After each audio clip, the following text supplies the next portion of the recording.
డబ్బుల చెట్టు. ఈ కథను రచించిన వారు దానం అమ్మణి గారు. పాపయ్యకు తండ్రి చిన్నతనంలోనే పోయాడు. అందుచేత ఆ కుటుంబం ఆర్థికంగా దెబ్బతిన్నది. పాపయ్య తల్లి పాపయ్య మీదనే ఆశలన్నీ పెట్టుకుని అతన్ని పెంచింది. కానీ ఆమె ఆశలు నీరు కారిపోయాయి. పాపయ్య తిని తిరిగేవాడు. వట్టి మూర్ఖుడు. అస్తమానము తల్లిని డబ్బులు అడిగేవాడు. ఒకరోజు తల్లికి విసిగెత్తి, ఎప్పుడు డబ్బులు అడుగుతావు, మన పెరట్లో డబ్బుల చెట్టు ఉందనుకున్నావా అన్నది. అయితే డబ్బు పాతిపెట్టి డబ్బు చెట్టు మొలిపించి నాకు కావలసిన డబ్బులు నేనే కోసుకుంటాను అన్నాడు పాపయ్య. డబ్బు పాతి పెడితే డబ్బు చెట్టు మొలవదురా, దేశం తిరిగి డబ్బు విత్తనం ఎక్కడ దొరికేది తెలుసుకో అన్నది పాపయ్య తల్లి. అమాయకుడైన పాపయ్య తల్లి మాట నమ్మి ఇల్లు విడిచి బయలుదేరాడు. తాను ఎరిగిన వారిలో డబ్బు పుష్కలంగా ఉన్నవాళ్ళు ఉన్నారు. పాపయ్య వాళ్ళ వద్దకు వెళ్ళి డబ్బు చెట్టు గురించి అడిగాడు. వాళ్ళు పాపయ్యను చూసి నవ్వుకొని, డబ్బుల చెట్టు అడవిలో దొరుకుతుంది అన్నారు హేళనగా. పాపయ్య ఆ మాట నమ్మి అడవికి బయలుదేరాడు. సాయంకాలానికి పాపయ్య అడవి చేరుకున్నాడు.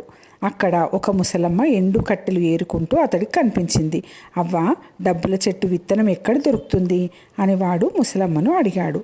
ముసలమ్మ తల ఎత్తి పాపయ్యను చూసి అమాయకుడని గ్రహించి, పొద్దుపోతూ ఉంది, కాస్త పుల్లలు ఏరిపెట్టు, తర్వాత చెప్తాను అన్నది.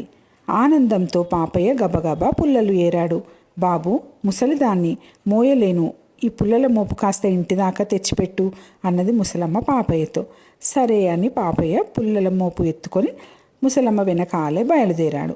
కొంతసేపటికి ఇద్దరు ముసలమ్మ ఉండే గుడిసె చేరుకున్నారు. బాబు, ఈ పుల్లలు తీసుకుని ఊళ్ళోకి వెళ్ళి అమ్మి డబ్బు తీసుకురా అన్నది ముసలమ్మ. పాపయ్య దీక్షగా ఆ పుల్లల మోపును తీసుకుని ఊళ్ళోకి వెళ్ళి దాన్ని అమ్మి డబ్బు తెచ్చి ముసలమ్మకు ఇచ్చాడు. ముసలమ్మ చాలా సంతోషించింది. అవ్వ, ఇప్పుడు చెప్పు, డబ్బుల చెట్టు విత్తనం ఎక్కడ దొరుకుతుంది అని పాపయ్య ముసలమ్మను అడిగాడు.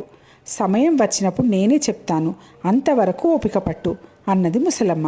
అది మొదలు పాపయ్య ముసలమ్మ ఇంట్లోనే ఉంటూ ఆమె చెప్పిన ప్రకారం అడవికి వెళ్ళి కట్టెలు కొట్టి తెచ్చి వాటిని అమ్మి ముసలమ్మకు ఇస్తూ వస్తున్నాడు. రోజులు, వారాలు, నెలలు గడిచాయి.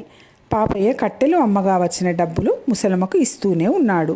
ఒకనాడు ముసలమ్మ బరువైన డబ్బుల మూట తెచ్చి పాపయ్యకు ఇచ్చింది.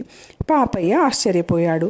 ముసలమ్మ వాడితో, చూసావా బాబు, కష్టపడితే డబ్బు సంపాదించవచ్చు, కష్టమే డబ్బుకు విత్తనం. ఇక నువ్వు వెళ్ళి కష్టపడి పనిచేసి నీ తల్లిని సుఖపెట్టు అన్నది. పాపయ్య ముసలమ్మ దగ్గర సెలవు తీసుకుని ఇంటికి తిరిగి వెళ్ళాడు.